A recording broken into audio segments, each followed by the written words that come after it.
8 सितंबर संत रामपाल जी महाराज के अवतरण दिवस पर उनके संघर्ष को जानिए। संत रामपाल जी महाराज जी के गुरु स्वामी राम देवानंद जी महाराज ने सन 1993 में उन्हें सत्संग करने की तथा 1994 में नामदान करने की आज्ञा प्रदान की। संत रामपाल जी महाराज ने भक्ति में लीन होने के कारण जेई की पोस्ट से त्यागपत्र दे दिया और सन 1994 से 1998 तक घर घर, गांव गांव, नगर नगर में जाकर सत्संग किया और अज्ञानी संतों का विरोध भी बढ़ता गया। इस दास ने 17 फरवरी 1988 में परमात्मा की शरण मिली थी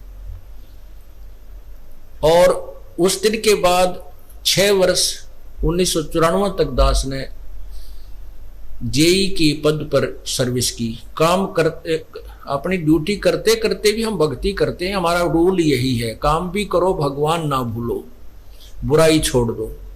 लेकिन 1994 में परमात्मा ने आदेश दे दिए गुरु महाराज ने कि तू इस काम ने संभाल। अब गुरु की आज्ञा का अवहेलन करना भगत का काम नहीं होता। जो गुरु वचन पर डट गए कट गए फंद 84 के। भाई जो गुरु वचन पर डट गए कट गए फंद 84 के। और उन्होंने अचानक मुझे बुलाकर पास बैठा लिया, कहने लगे आज से तू नाम दिया करेगा और जितने भी वर्तमान संगत थी सबको कह दिया और सबको बता देना कि जो इसको गुरु नहीं मानेगा और मेरा कुछ नहीं होगा। मेरे पसीने आ गए कि मैं तो 2 कौड़ी का जीव, एक मजदूर आदमी, और परमात्मा ये इतना बड़ी जो है ना, इतना बड़ा जिम्मेवारी का काम। और उनके पुराने पुराने भक्त मेरे थे, लाल कपड़े पहन कर बाबा जी भी बन रहे थे, उनके साथ रहा करते। उनको सबको निकाल दिया था उनकी त्रुटियां देख जाकर। हमने नहीं पता था कि हो रहा है क्या इनका मालिक का उद्देश्य है। जब वो 104-5 साल की उम्र थी उस महापुरुष की, हमारे पूज्य गुरुदेव की, और कहा मैं तेरे साथ रहूंगा। और तीसरा शब्द एक दिन कहा था कि रामपाल तेरे सब बराबर इस संसार में संत नहीं होगा, पूरे विश्व में तेरे बराबर संत नहीं होगा। अब इस दास का और संत का के मेल था। हम तो भगत थे, दास थे, भगवान की भक्ति करते थे, अपनी नौकरी भी करते थे, बच्चे भी पालते थे। अब कहते हैं साध वचन पलटे नहीं, चाहे पलट जावे ब्रह्मांड, उनका वचन नहीं पलट सकता। उन्हें जो कह दिया सो कह दिया। तो वही ये फल गया। नहीं हमारी तो घर के ना सुने थे, शुरू में अकेला नाम ले रहा था। बालक भी तो बालक छोटे थे, वो तो घर जैसे कहूँ था मान जाए थे, उनकी माँ नहीं माने, फिर मेरे माता पिता नहीं माने। अगले भाई पुरानी लाग के ऊपर छोड़ना, बड़े साके में पा आया। फिर परमात्मा से अर्ज करी, धीरे धीरे वो समझन लागे। ना सुनते तो भी बोले जानता बावड़े की तरह। तो धीरे क्यों कान न कैसे बंद करेंगे वहां बैठे हुए। तो ये ऐसा निर्मल ज्ञान है, एक बार अंदर गया सुबह कैसी सिरंजा जानते काम करेगी दवाई। तो धीरे धीरे कान के माध्यम से ये दवाई भेजी जाती है। और आज देख लो रंग ला दिया परमात्मा ने। उस परम पिता पूज्य गुरुदेव जी की शब्द शक्ति से सब काम चल रहा है और कबीर परमेश्वर हमारे सिर पर रहते। तो परमात्मा उस दिन के बाद सन 1995 में इतने 21 साल के बाद इतने पाठ हम घर घर पाठ किया करते थे। 3 दिन पाठ करते थे और 1 दिन पहले जाना पड़ता था। ये दास स्वयं सेवा करता था, घर घर जाके उनके सब जहां हमने पाठ करने का स्थान देखना होता था उसकी सफाई करते थे। कईयों का देख कर कमरा होता बड़ा सा, उसी में पाठ भी करना, उसी में खाना भी बनाना, उसी में खाना भी उसी में, सोना भी उसी में। तो उस ढंग से अपनी सेटिंग कर लेते हम, इतनी जगह में पाठ कर लेंगे। तो मेरा जाना अति आवश्यक था उस समय, क्योंकि ये स्टार्ट था भक्ति का और स्टार्ट था इस 500 यज्ञ करने का। किसी को नहीं मालूम था, बच्चे थे सहयोग देने लगे। और धीरे धीरे फिर वो क्या हुआ कि इतने पाठ हो गए कि मुझे नौकरी, पहले तो क्या करता था, शुक्रवार को पाठ प्रारंभ किया। शुक्र ड्यूटी करके सामने चले जाते बृहस्पतिवार को, शुक्रवार को रात में तैयारी करते, शुक्रवार को शनिवार को अब पाठ प्रारंभ करके अपनी नौकरी पर चला जाता, फिर शाम ना आ लेता। शनिवार इतवार की छुट्टी हो जाती, काम चल रहा था। वो हफ्ते हफ्ते में हुए, फिर होने लगे डेली। अब अफसर भी दुखी और मैं भी दुखी, तो फिर उस दिन रिजाइन कर दिया परमात्मा के नाम पर। 18 साल की नौकरी होगी थी मेरी।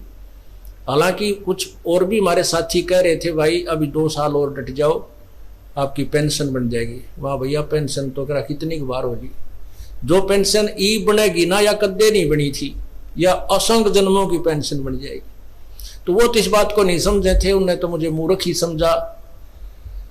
और दास की सौभाग्य था कि मुझे नौकरी या मजदूरी मिल गई भगवान की और उसकी पुण्यात्माओं को दलदल से निकालने की। कहते आत्म प्राण उद्धार ही ऐसा धर्म नहीं और। धर्म तो और भी है, दान करते हैं, भूखों को भोजन देते हैं, ऐसा है कि सहाय करते हैं, लेकिन जो आत्म प्राण उद्धारी ऐसा धर्म नहीं और। धर्म तो ये भी है जो गौशाला बना रखी है। धर्म वो भी है जो चिड़िया ऊपर चुग्गा डाल देते हो पशु पक्षियों को। वो भी विकलांगों के जो ऑपरेशन वगैरह कराए जा रहे हैं वो भी धर्म है। अनाथ आश्रम है वो भी धर्म है। लेकिन जो आज गऊ हैं उनकी सेवा कर रहे हैं, अच्छी है। क्योंकि कोई भी प्राणी है, चाहे भैंस है, पशु है, कोई किसी प्रकार का, सबकी सेवा हमने इसी दृष्टिकोण से करनी चाहिए, क्योंकि सब में एक जैसा जीव, वो भी धर्म है। लेकिन अब तो वो आज वो गाय है, आज कोई भैंस है, और जन्म होने के बाद फिर वो सूअर की जूनी में जा सकती है। उस बीमारी तो कौन छुटाएगा उसको। तो ये ज्ञान, ये भक्ति, ये आत्मा इस जीव को उद्धार करेगी। वो फिर 84 लाख योनियों में नहीं जाएगा, या तो मनुष्य शरीर होगा, नहीं सतलोक चला जाएगा। तो कहते हैं आत्म प्राण उद्धारी ऐसा धर्म नहीं और। तो इस दास को ये आत्म प्राण यानी जीव आत्मा के उद्धार की मजदूरी मिल गई, और सहर्ष शुक्र मनाता हूं प्रभु, आपने कैसे दया करी 2 कौड़ी के जीव पर। और ऐसे निर्मल भगवान की महिमा, ओए होए होए, जिसके नाम लेते हैं रूंग रूंग खड़े हो जाते हैं। उसके बाद परमात्मा की ऐसी महिमा हुई, अब मुझे इतनी खुशी होती है। कैसा निर्मल समाज तैयार हो रहा है। बीड़ी, शराब, मांस, तंबाकू, उसको देखकर भी राजी नहीं है। अब ये पुण्यात्मा दोनों हाथों दान करते, और हम पहले लूटन पर लगे रहा करते थे, पाप बढ़ाते थे। ये माया साथ नहीं जानी थी कि इतना नरक इकट्ठा कर रहे थे। और परमात्मा क्या कहते हैं, सतगुरु के सजदा करूं कर्म छुटाए कोटि, और जो ऐसे सतगुरु की निंदा करे फिर जम तोड़ेंगे होठ। अब जो लोग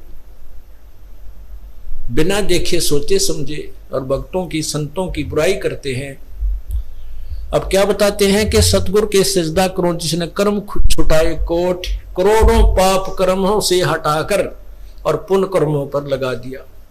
कितने पाप कर्म बचा दिए हमारे। और जैसे ऐसे सतगुरु की जो निंदा करते हैं, कहते हैं उनके जम तोड़ेंगे होठ, यम के दूत उनके इसे लठ मारेंगे, चाहे कितने लागो, मुंह पे, होठा पे। होठ इसलिए कहा कि इस पर ज्यादा दर्द होया करे, सोई भी बुढ़ी आया करे। तो कहते हैं वो जम तोड़ेंगे होठ जो बकवाद किया करते थे, संतों की निंदा करते थे। नित्यानंद जी महाराज ने यहां तक कहा है, भाई तू ना मानता ना, ठीक है अपना और काम कर ले और कुछ कह सुन ले, पर संत की निंदा मत करिए, ये तेरे लिए बहुत जबरदस्त पाप बन जाएगा। लेकिन जो इस मार्ग से परिचित नहीं है, वो नादान बच्चे आग में हाथ दे देते, बिजली के तार को छू लेते। और ज्ञान होता सत्संग से, और सत्संग में ये काल नहीं आने देता। तो उस दिन के बाद परमात्मा की ऐसी रजा हुई कि बाग लाग गया भगवान का। और यही प्रार्थना करता रहा, परमात्मा तेरे बच्चे तुझे समझे पहचाने, दास को ये नौकरी दी है, इसमें सफल भी आप ही करोगे। इन लोगों ने तो आपको भी नहीं बख्शा था जब जिसमें आप यहाँ आए थे काशी में 120 वर्ष रह कर गए, सारा जीवन आपके पीछे पड़े रहे।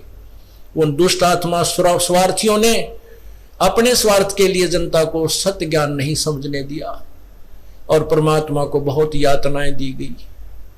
अब उनकी जो यातनाओं, उनके साथ जो हुए संघर्ष को देखकर इस दास का दिल डटा हुआ है कि हमारे साथ तो अभी कुछ भी ना हुआ है। जो उस परमात्मा के साथ कितना तेल के कढ़ाई में डाल दिए, कितना काट काट के घेर दिए, कितना कुएं में डाल के ऊपर तो डले ठोक दिए और फिर भी डोके न पाए। वो तो समर्थ थे और जनता कुछ नहीं बिगाड़ सकी और ना ही उनको समझ सकी। समझना चाहिए था, कुछ लोग समझे भी थे, लेकिन बाद में फिर वो ठीक ढंग से ना लगे तो भगवान ने उनको स्वयं ही रिजेक्ट कर दिया था। परमात्मा क्या बताया करते थे, कैसा ऑथेंटिक उदाहरण दिया करते थे।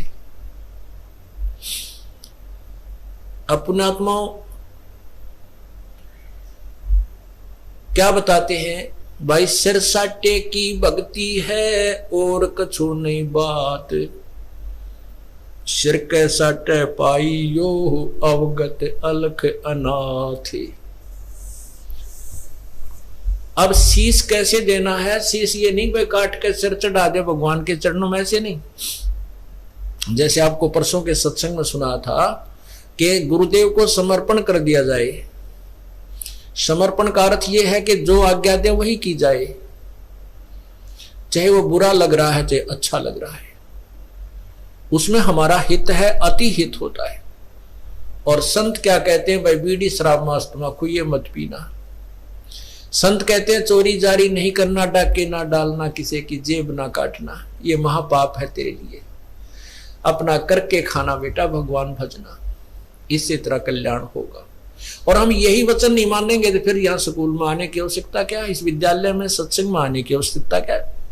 हम गलतियां भी गलती पे गलती करते रहे और फिर सत्संग में भी आ रहे हैं तो वो फेल हो जाएंगे विद्यार्थी, वो पास नहीं हो पाएंगे। अवतार जो करेगा दुनिया का उद्धार। ग्रीब 7 समुद्र की मशी करूं, लेखनी करूं बनी राय, धरती का कागज करूं, गुरु गुण लिखा ना जाए। सदगुरु रामपाल जी महाराज के 71वें अवतरण दिवस पर देखिए हमारा विशेष कार्यक्रम साधना टीवी चैनल पर सुबह 11 बजे से दोपहर 1 बजे तक, श्रद्धा MH1 टीवी चैनल पर सुबह 10 बजे से दोपहर 1 बजे तक। साथ ही यह कार्यक्रम हमारे निम्न सोशल मीडिया प्लेटफॉर्म पर भी लाइव देख सकते हैं।